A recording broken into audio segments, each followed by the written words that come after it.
music is like my drug of choice. So if I don't get to play music, I become not the right guy. I need this. I need this. Whatever it releases into my system, that's what I need. First heard music in the house I grew up in. I'd have been back in the 50s. And I remember hearing some of the finest music ever. My dad was a great musician. Truck driver by trade, excellent musician, good songwriter. He started me off when I was 11 years old. He started me playing guitar. He asked him to teach me, and he taught me. The blues, I guess probably I was about almost 15 years old when I first heard the Stones and the Animals and that kind of thing.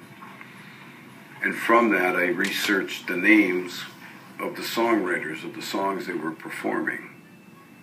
And that's how I got into the blues. It was a music for me that was allowed total freedom of expression.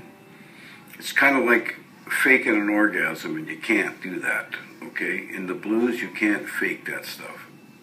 And I can tell you right now, guys playing, you can tell the kind of man that is by the notes they play in the blues. And you can spot a phony guy in a heartbeat.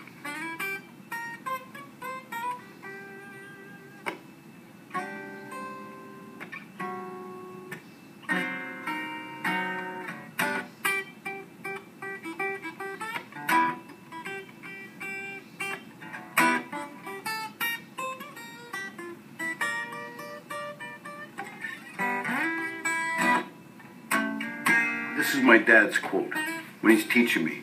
He says, you can be an artist or you can be a craftsman. And what he meant was, the artist paints the picture.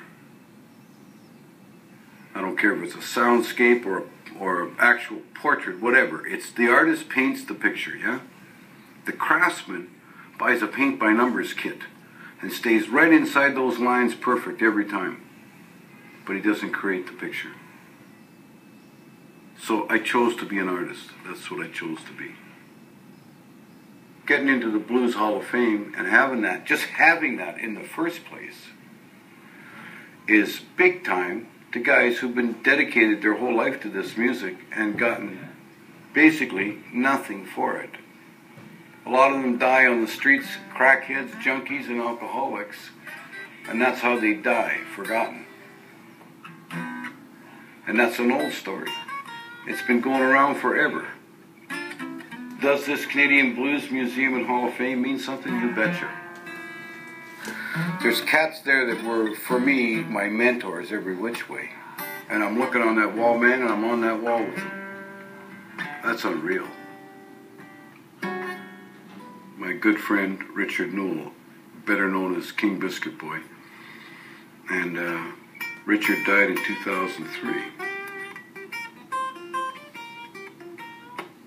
At the start of 2003, they found him.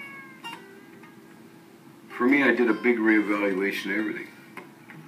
James was my boy. He was becoming a teenager, and I thought, you know what, I better be around, I better be home for that, for sure, to make sure he doesn't end up on the streets like I did. That's what life means to me, man. To be on stage with my son playing, and look back and see him on them drums and just grooving, we're making music. And there's nothing like it. Nothing. I can close my eyes and go away, you know, and hopefully take a bunch of people with me when I go, and I touch them all without speaking to them, without touching them physically or anything. The notes, the music gets right inside them, and that's what the whole thing's about for me.